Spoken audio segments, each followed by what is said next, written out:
ఎత్తి సత్యలోకాన్ని స్థాపించడానికి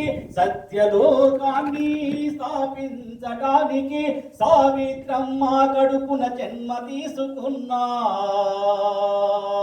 మహా అవతారం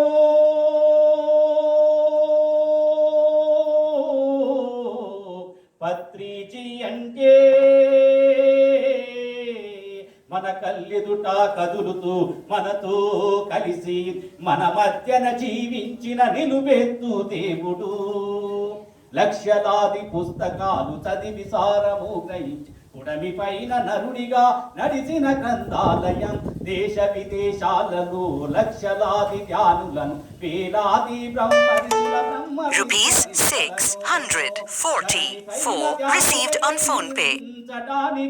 ధరణి పైన ధ్యాన జగతు నిర్మించటానికి ధ్యాన జగతు గురువులను తయారు చేసిన సర్వాత్మా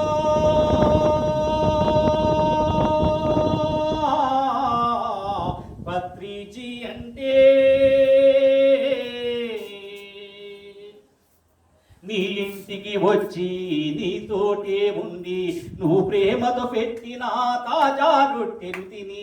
నీ ఇంటికి వచ్చి నీతోటే ఉండి నువ్వు ప్రేమతో పెట్టిన తాజా రొట్టెలు తిని.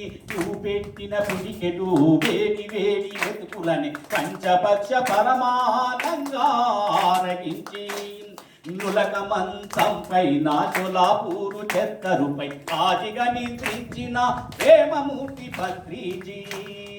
ఆనాడు ద్వాపరమున బీదకు చేరుణ్ణి ఆత్మీయంగా అలుముకున్న శ్రీకృష్ణుడు పత్రిజీ. పత్రిజీ అంటే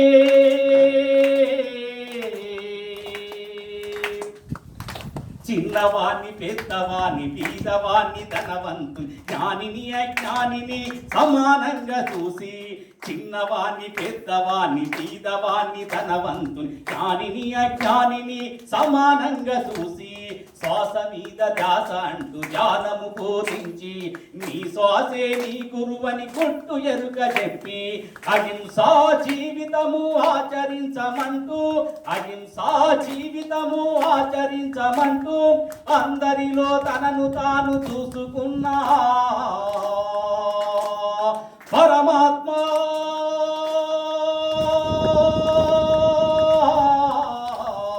పత్రిజీ అంటే ఒక శకానికి కాదు ఒక యుగానికి ప్రతినిధి. ఒక శకానికి కాదు ఒక యుగానికి ప్రతినిధి. ఒక యుగ పురుషుడు మన పత్రిజీ. ఒక యుగ పురుషుడు మన పత్రిజీ. లక్షలాది మందిని సాకారుగా తీర్చిదిద్ది ఈరోజు ఆత్మజ్ఞానాన్ని అందరికీ అరటి పండు ఒలిసినట్టు ఒలిసి చెప్పినటువంటి గొప్ప మహానుభావుడు బ్రహ్మర్షి పత్రిజీ. చిన్నవాడంటే ఈయననే గుర్తుకొచ్చున్నాడు. చిన్నవాడిని పెద్దవాడిని నువ్వు పెద్దనట. కాబట్టి ఎంతో మందికి చిన్నప్పటి నుంచి ఆత్మజ్ఞానాన్ని బోధించినటువంటి గొప్ప మహానుభావుడు బ్రహ్మర్షి పత్రిజీ. ఆయన మన తట్టి లేపి ఈరోజు అందరము శరీరం కాదు ఆత్మ అని కాదు, శరీరం వద్ద అందరం మనం జీవిస్తూ ఉన్నాము. శరీరమే జీవితం అనుకుంటున్నాము, ఇక్కడే శాశ్వతం అనుకుంటున్నాము. ఇది శాశ్వతం కాదు, ఇదంతా అశాశ్వతము, నువ్వు శరీరం కాదు ఆత్మ అని తట్టి లేపినటువంటి మహానుభావుడు బ్రహ్మర్షి పత్రిజీ. మరి ఆయన ఆశయ సాధనలో ధ్యాన జగత్, సాకార జగత్, పిరమిడ్ జగత్ ఎప్పుడైతే మనం పిరమిడ్లు నిర్మిస్తామో, ఎప్పుడైతే ఆ పిరమిడ్ కంప్లీట్ చేస్తామో అప్పుడు దాని పిరమిడ్ జగత్ అంటారు. అప్పుడు ఆ పిరమిడ్లను కట్టినప్పుడు ఏమంటారంటే దీనికి రూపకల్పన చేసింది ఎవరు అంటే బ్రహ్మర్షి పత్రిజీ అని చెప్తారు. మనం పత్రిజీ గురించి చెప్పాల్సిన అవసరం లేదు. ఎప్పుడైతే మనం పిరమిడ్ల నిర్మాణం చేస్తామో అప్పుడు పిరమిడ్ ఎక్కడి అంటే బ్రహ్మర్షి పత్రిజీ అని చెప్తారు. కాబట్టి ఈ కాలంలో అందరికీ అద్భుతంగా ఆత్మ జ్ఞానం అంటే ఇది ఎక్కడో గూఢంగా ఉండేది. ఈ ఆత్మజ్ఞానము ఇలా బహిర్గతంగా లేదు. ఒక ఉపదేశం ఇచ్చి గురువుల దగ్గర కూర్చుండబెట్టి ఈ ఉపదేశం చేసేవాళ్ళు. ఒకసారి మేము కొత్తపల్లిలో ధ్యాన ప్రచారం చేస్తున్నాం, రోడ్డు మీద చెప్తున్నాను సప్తాలు పెట్టి. ఆయన ఒక ఆయన వచ్చి ఆయన పేరు రాజా. ఏం సార్, ఇది మా గురువు ఉపదేశం ఇచ్చాడు, ఇది షోలో చెప్పాలి, మీరు బయట చెప్తున్నారు అన్నాడు.